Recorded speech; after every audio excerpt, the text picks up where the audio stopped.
আসসালামু আলাইকুম, সবাইকে টেকনিক ইজি এডুকেশনের পক্ষ থেকে জানাচ্ছি স্বাগতম। আমি ফারিয়া। আজ আলোচনা করব অধ্যায় 4-এর টাইপ 7 স্প্রেডশিট নিয়ে। স্প্রেডশিট একটি সফটওয়্যার, যে সফটওয়্যারের সাহায্যে সাধারণত হিসাব নিকাশ করা হয়।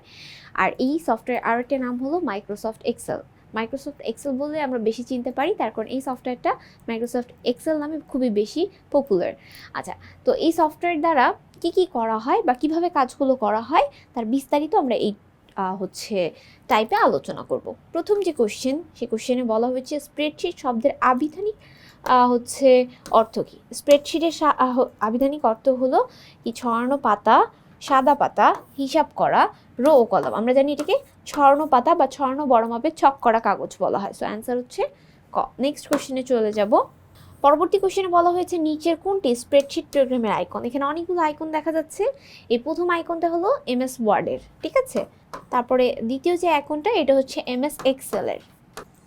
তৃতীয় আইকন অ্যান্ড চতুর্থ আইকন, এগুলো হচ্ছে ভেতরকার পিকচার্স অ্যান্ড ভিতরকার কলম থেকে, পোর্ট্রেট থেকে ল্যান্ডস্কেপ, এরকম টাইপের কিছু জিনিস করার ক্ষেত্রে এটা ব্যবহার করা। এই দুইটা হচ্ছে সফটওয়্যার ভিত্তিক আইকন, এই দুইটার মধ্যে একটা হবে। এখন আমরা জানি স্প্রেডশিটের একটা নাম কি, Excel software, MS Excel. MS এর ফুল মিনিং হলো মাইক্রোসফট এক্সেল এবং এক্স লেখা আছে, তাই না? বোঝাই যাচ্ছে এটার অ্যান্সার হচ্ছে খ।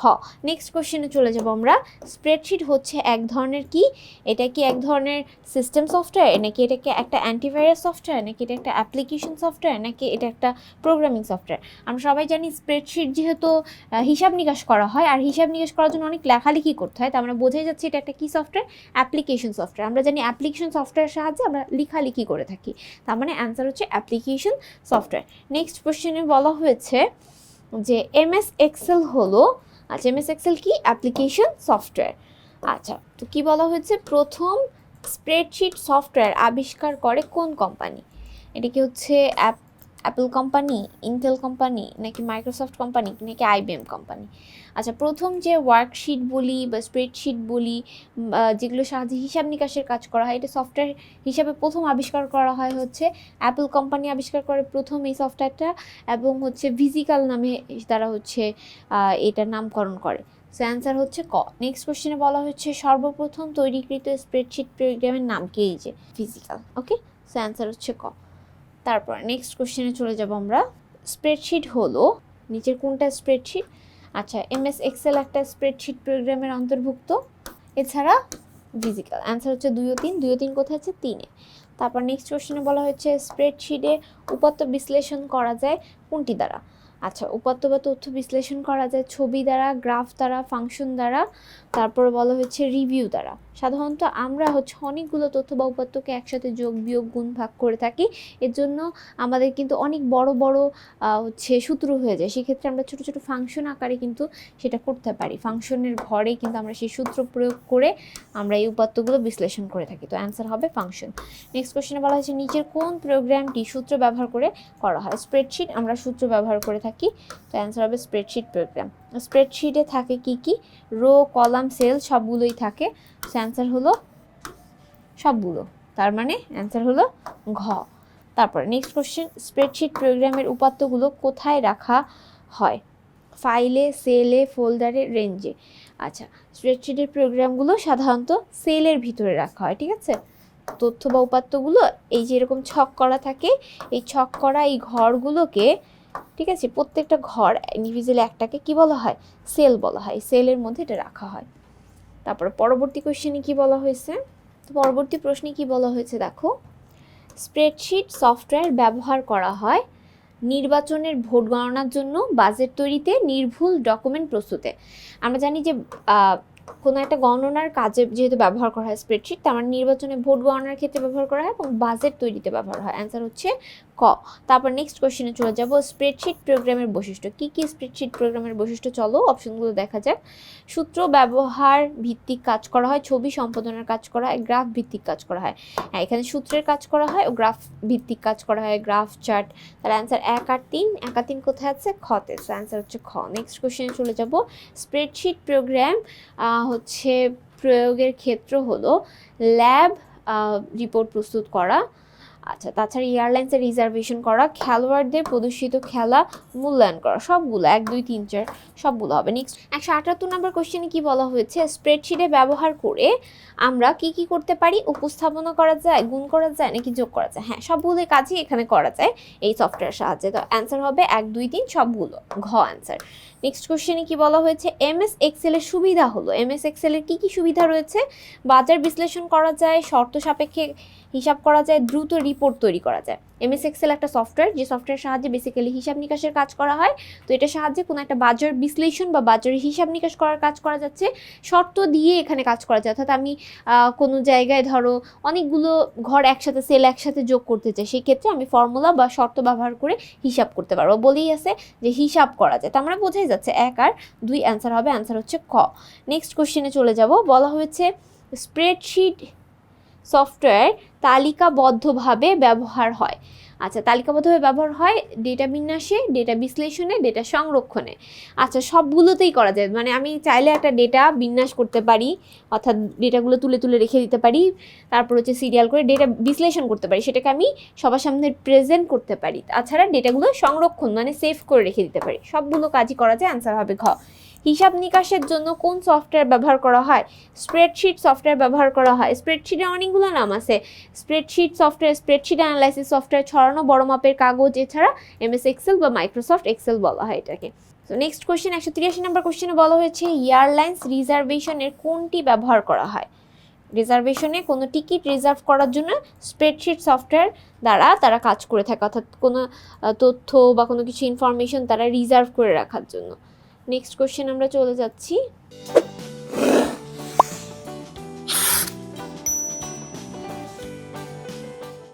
এই কোশ্চেনে বলা হয়েছে পরীক্ষার ফল প্রস্তুত করার জন্য কোন সফটওয়্যার ব্যবহার করা হয়। ফলাফল প্রস্তুত বা পরীক্ষায় তোমাদের যে রেজাল্ট মার্কশিট পাও সেটাও কিন্তু এই সফটওয়্যার সাহায্যে করা হয়, সেটা কি স্প্রেডশিট প্রোগ্রাম।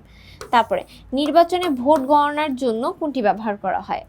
আচ্ছা, 185 নম্বর কোশ্চেনে নির্বাচনে ভোট গণনা করতে চাচ্ছি, তাহলে গণনা বা হিসাব নিকাশ করার জন্য আমরা এক্সেল সফটওয়্যার ব্যবহার করে থাকি।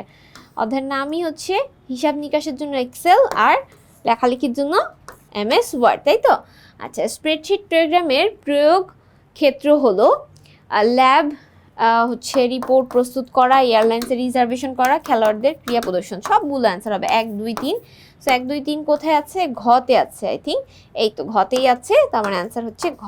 186 নম্বর কোশ্চেনে কি বলা হয়েছে, স্প্রেডশিট প্রোগ্রামের প্রয়োগের ক্ষেত্র মানে কোন কোন ক্ষেত্রে প্রয়োগ করা হয় বা ব্যবহার করা হয়। বলা হয়েছে ল্যাব রিপোর্ট প্রস্তুত করার ক্ষেত্রে, এয়ারলাইন্সের রিজার্ভেশন করা, তারপর হচ্ছে খেলোয়াড়দের প্রদর্শিত ক্রিয়া কৌশল মূল্যায়ন। আচ্ছা, স্প্রেডশিটের সাহায্যে আমরা সাধারণত হিসাব নিকাশ করে থাকি। সো এয়ারলাইন্সে যারা টিকিট কাটতে আসে তাদের একটা টাকা পয়সার হিসাব রয়েছে, তাদের বিভিন্ন তথ্য বা ইনফরমেশন আমাদের সুন্দর করে সিরিয়াল করে রেখে দেওয়ার বিষয় রয়েছে, এবং কখন প্লেন ছাড়বে বা প্লেনের যে বিষয়গুলো রয়েছে তারা কিন্তু টিকিটের মধ্যে তাদের নামও থাকে, দেখবা যারা পারচেস করে টিকিট, ফোন নাম্বার দেওয়া থাকে, তার মানে এটার সাথে খুবইভাবে জড়িত এটা। তারপর হচ্ছে ল্যাব রিপোর্ট, ল্যাব রিপোর্ট আমরা সাধারণত ওয়ার্ডের সাহায্যে করে থাকি। ল্যাব রিপোর্ট আমাদের একটা কভার পেজ থাকে, লিখতে হয়, রিটেন লিখতে হয়, সেই ক্ষেত্রে আমাদের এটা এমএস ওয়ার্ডে ব্যবহার করা হয়, স্প্রেডশিটে ব্যবহার করা হয় না। তারপর হচ্ছে খেলোয়াড়দের প্রদর্শিত খেলা বা ক্রিয়া কৌশল, ছকের সাহায্যে কত বলে কত রান দরকার বা কয় ওভারে কত রান দরকার এই বিষয়গুলো, এবং টার্গেট কত, এই টার্গেট ফুলফিল করার জন্য কত হচ্ছে তাদেরকে একটা গ্রাফ আকারে দেখানোর জন্য এই সফটওয়্যারটা বেশি ব্যবহার করা হয়। তার মানে হচ্ছে 2 আর 3 অ্যান্সার, 2 আর 3 কোথায় আছে, গতে, অ্যান্সার হবে গ। নেক্সট কোশ্চেনে বলা হয়েছে স্প্রেডশিটের সাহায্যে করা যায়, কী কী করা যায়, বেতনের হিসাব, বাজার বিশ্লেষণ, চার্ট তৈরি করা। যে স্প্রেডশিটের সাহায্যে বেতনের হিসাব করা যায়, বাজার বিশ্লেষণ তৈরি করা যায়, এবং চার্টেরও কাজ করা যায়, গ্রাফ চার্ট ইত্যাদি করা যায়। তাহলে অ্যান্সার 1 2 3 সবগুলো হবে। নেক্সট কোশ্চেনে চলে যাব। নেক্সট কোশ্চেনে কি বলা হয়েছে, আয় ব্যয়ের হিসাব ও বিশ্লেষণ এবং আয় ব্যয় হিসাব তৈরির ক্ষেত্রে কোনটি ব্যবহার করা হয়, এমএস এক্সেল ব্যবহার করা হয়। কয়টি ধাপে স্প্রেডশিট প্রোগ্রাম ওপেন করা যায়, 1টা 5টা 2টা ও 6টা। আমরা 5টি হচ্ছে পদ্ধতিতে স্প্রেডশিট প্রোগ্রাম ওপেন করতে পারি। হ্যাঁ, তারপর 190 নম্বর কোশ্চেনে কি বলা হয়েছে, 190 নম্বর কোশ্চেনে বলা হয়েছে স্প্রেডশিট প্রোগ্রামে অসংখ্য ঘর বিশিষ্ট ছককে কি বলা হয়। অনেকগুলো ছক করা ঘর থাকে, এই ছককে বলা হয় ওয়ার্কশিট। ঠিক আছে, মানে বিশিষ্ট ছক করা যে পেপারটা থাকে ওইটাকে একটা শিট বলা হয়, ঠিক আছে। শিট নাম্বার 1, শিট নাম্বার 2 তোমরা যখন ওপেন করবে এক কর্নারে বাম সাইডে এই জায়গাটায় তোমরা দেখতে পারবা পুরো শিটটা যখন ওপেন করবে, এখানে শিট নাম্বার 1, আবার যে কাজ হয়ে যায় প্লাসে ক্লিক করলে শিট নাম্বার 2, ওই শিটগুলোকে ওয়ার্কশিট বলা হয়। আচ্ছা, তারপরে দেখো কি বলা হয়েছে যে বুক 1 মাইক্রোসফট এক্সেল কোথায় থাকে। আচ্ছা, মাইক্রোসফট এক্সেলের কোথায় থাকে, হচ্ছে ওয়ার্কবুকে, ওয়ার্কশিটে, আর টাইটেল বারে, আর টাইটেল ট্যাবে। আমরা জানি ওয়ার্কশিটের ভিতরে এই বুক নাম্বার 1 মাইক্রোসফট এক্সেল এই কথাটা লেখা থাকে। তারপর হচ্ছে স্প্রেডশিট এ ওয়ার্কবুকের শিরোনাম কোথায় লেখা থাকে, হচ্ছে সাধারণত এটাকে টাইটেল বারের মধ্যে লেখা থাকে, কারণ টাইটেল বা শিরোনাম একই জিনিস, তো অ্যান্সার হবে টাইটেল বারে। তারপরে 193 নম্বর কোশ্চেন, স্প্রেডশিটের কলামগুলো কি দ্বারা নির্দেশ করা হয়। কলাম অর্থাৎ লম্বা বরাবর যেটা আসছে সেটাকে এ বি সি এগুলো দ্বারা প্রকাশ করা হয়। এ বি সি কোথায় আছে, গতে, অ্যান্সার গ। ওয়ার্কশিটের রোগুলোকে কি দ্বারা চিহ্নিত করা হয়, রো, ঠিক আছে। তো রোকে আমরা সারি বলে থাকি, সারিগুলো 1 2 3 4 আকারে থাকে, সো 1 2 3 4 কোথায় আছে, কতে, অ্যান্সার হচ্ছে ক। নেক্সট কোশ্চেনে বলা হচ্ছে 195 নম্বর কোশ্চেন, স্প্রেডশিট প্রোগ্রামে বাম থেকে ডান দিকে হচ্ছে চলে যাওয়া ঘরগুলোকে কি বলা হয়। বাম দিক থেকে ডান দিকে যাওয়াগুলোকে আমরা বলে থাকি হচ্ছে এভাবে করে যাচ্ছে বাম থেকে ডানে, তার মানে এটাকে সারি বলা হয়, ঠিক আছে। তো অ্যান্সার হচ্ছে সারি। তারপর নেক্সট কোশ্চেনে বলা হয়েছে ওয়ার্কশিটে প্রত্যেকটি সারি শিরোনাম কি দ্বারা প্রকাশ করা হয়, মানে শাড়ির মধ্যে প্রত্যেকটা শাড়িগুলোকে কি দ্বারা প্রকাশ করা হয় শিরোনামে। তো এটা কি হচ্ছে বাংলা বর্ণ, ইংরেজি বর্ণ, আরবি বর্ণ, আর ইংরেজি সংখ্যা। আচ্ছা, এটা হচ্ছে আমাদের যেহেতু শাড়িগুলো 1 2 3 4 করে থাকে, তাহলে এটা অবশ্যই সংখ্যা হবে। তো সংখ্যা কি, ইংরেজি সংখ্যা 1 2 3 4, সো অ্যান্সার হচ্ছে ঘ। নেক্সট কোশ্চেনে কি বলা হয়েছে, কলাম বলতে কোনটিকে বোঝায়, নিচ থেকে পাশে, পাশাপাশি, তারপর হচ্ছে ঘরগুলোকে উপর থেকে নিচের দিকে, হ্যাঁ উপর থেকে নিচের দিকে যেটা আছে যে মানে হচ্ছে এভাবে করে আসতেছে উপর থেকে নিচের দিকে, ঠিক আছে, তোমরা ওগুলোকে কলাম বলা হয়। আর বাম থেকে ডানের দিকে এভাবে যাচ্ছে, দেখো তোমরা একটু খেয়াল করে দেখো, বাম থেকে ডানের দিকে আমি দাগটা দিচ্ছি, বাম থেকে ডানের দিকে একটা দাগ দিচ্ছি, বাম থেকে ডানের দিকে একটা দাগ দিচ্ছি, বাম থেকে ডানের দিকে, তাহলে এইভাবে করে যে দাগ দিচ্ছি এগুলোতে একটা শাড়ি তৈরি হলো না। আচ্ছা, আর যদি আমাকে বলা হয় উপর থেকে নিচ দিকে দাগ দাও, তাহলে উপর থেকে নিচ দিকে, উপর থেকে নিচ দিকে, উপর থেকে নিচ দিকে, উপর থেকে নিচ দিকে, তার মানে এই যে দাগ দিচ্ছি তার মানে এখানে কি হচ্ছে, কলাম তৈরি হচ্ছে না। তাহলে কলাম বলতে কি বোঝায়, কলাম বলতে বোঝায় উপর থেকে নিচের দিকে শাড়িটাকে, হ্যাঁ। তারপর নেক্সট কোশ্চেনে চলে যাব আমরা। 198 নম্বর কোশ্চেনে কি বলা হয়েছে, 198 নম্বর কোশ্চেনে বলা হচ্ছে শাড়ি বা কলামের সমন্বয়ে কি তৈরি হয়। শাড়ি বা কলামের সমন্বয়ে সেল তৈরি হয়ে থাকে, ঠিক আছে, সেল তৈরি হয়ে থাকে, অসংখ্য টেবিল বা সেল বলা হয়। আচ্ছা, স্প্রেডশিটে B1 কি দ্বারা নির্দেশ করা হচ্ছে, B1 কি নির্দেশ করছে, B1 কি একটা রো, B1 কি একটা কলাম, B1 কি একটা সেল, নাকি ফর্মুলা দেখেই বোঝাচ্ছে এটা একটা সেল, কারণ এখানে একটা কলামেরও নাম আছে, রো এর নাম আছে, তাহলে কলাম আলাদাভাবে বলতে পারছি না, রো আলাদাভাবে বলতে পারছি না। ফর্মুলা মানে কি, যখন অনেকগুলো সেল একসাথে যোগ বিয়োগ গুণ ভাগ কিছু করা হয় তখন সেটাকে ফর্মুলা বলা হয়, হ্যাঁ। তারপর নেক্সট কোশ্চেনে কি বলা হয়েছে, 200 নম্বর কোশ্চেন, ঠিক আছে, আমরা ডাবল সেঞ্চুরি করছি। আচ্ছা, তারপরে দেখো নাম্বার কলাম, নং কলাম এবং 12 নং হচ্ছে শাড়ি, তাহলে এই যে দেখো এখানে B1 লিখছে, তাহলে এটা কি B number column 1 number sari, তাই না। আচ্ছা, তাহলে নাম্বার কলামের 12 নাম্বার শাড়ি, সেল ঠিকানা কোনটা, তাহলে কি হবে, আগে হবে, তারপরে পরে 12 হবে, দেখো 12 লেখা আছে, এখানেও 12 আছে কিন্তু হাইফেন আছে, তার মানে এটা হবে না, তার মানে কোনটা হবে, এই যে দেখো 12, তার মানে অ্যান্সার ক হবে। দেখে বোঝা যাচ্ছে, আর ওগুলো হবেই না, কারণ আগে কখনো শাড়ি হয় না, আগে কলাম দেন শাড়ি, ওকে। 201 নম্বর কোশ্চেনে বলা হয়েছে স্প্রেডশিটে E1 মানে হচ্ছে কলাম, 11 শাড়ি, আচ্ছা 11 কলাম। আচ্ছা, নাম্বারটা হচ্ছে কলাম আর হচ্ছে শাড়ি হচ্ছে এই বরাবর থাকে, তাহলে 11 নম্বর শাড়ি, তাহলে অ্যান্সার 1 ও 2 কোথায় আছে, কতে, অ্যান্সার হচ্ছে ক। নেক্সট কোশ্চেনে চলে যাব আমরা। আচ্ছা, 202 নম্বর কোশ্চেনে বলা হয়েছে ওয়ার্কশিট সিলেক্ট করা ঘরের সমষ্টিকে কি বলা হয়, যেই একটা ওয়ার্কশিটের মধ্যে কয়েকটা আমি সিলেক্ট করতে চাচ্ছি, কয়েকটা ঘর, ধরো B1 থেকে B5 পর্যন্ত আমি সিলেক্ট করছি, 1 2 3 4 করে সিলেক্ট করলাম, এই সিলেক্ট করা জায়গাটাকে রেঞ্জ বলা হয়, ঠিক আছে, সিলেক্ট করা জায়গাটাকে কি বলা হয়, রেঞ্জ বলা হয়। ধরো আমি এটা একটা টেবিল, এই টেবিলের মধ্যে অনেকগুলো শাড়ি আঁকাইলাম, অনেকগুলো কলাম আঁকাইলাম, ঠিক আছে, এখন এই কলামকে বললাম A, এটাকে বললাম B, এটাকে বললাম A, ঠিক আছে, পরেরটাকে বললাম বি। আমি আবার দেখাই, এটাকে বললাম এ, এটাকে বললাম বি, এটাকে বললাম সি, এটাকে বললাম 1, এটাকে বললাম 2। 1 নাম্বার সারি 2 নাম্বার সারি, তাহলে এটার নাম কি হবে A1 B1 C1, তারপরে A2 B2 C2।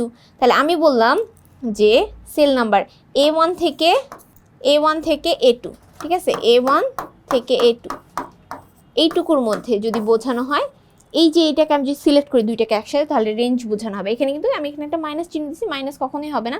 তার রেঞ্জ বোঝানোর জন্য অবশ্যই সব সময় এরকম একটা টু বসানো হয়। তাহলে A1 এবং A2 এটাকে আমি সিলেক্ট করতে চাচ্ছি, আমি একটু কালারিং করে দিই। A1 এবং A2কে আমি সিলেক্ট করতে চাচ্ছি, এই দুইটাকে A1 অ্যান্ড A2 এই দুইটাকে আমি সিলেক্ট করতে চাচ্ছি। এই যে A1 A2 যে সিলেক্ট হলো, সিলেক্টেড অবস্থায় থাকবে, এটাই হচ্ছে রেঞ্জ A1 অ্যান্ড A2, আর এই সমষ্টিকেই রেঞ্জ বলা হয়। আশা করি তোমরা এই পর্বটি বুঝতে পেরেছো। আজ এই পর্যন্তই। আসসালামু আলাইকুম ওয়া রাহমাতুল্লাহি ওয়া বারাকাতুহু।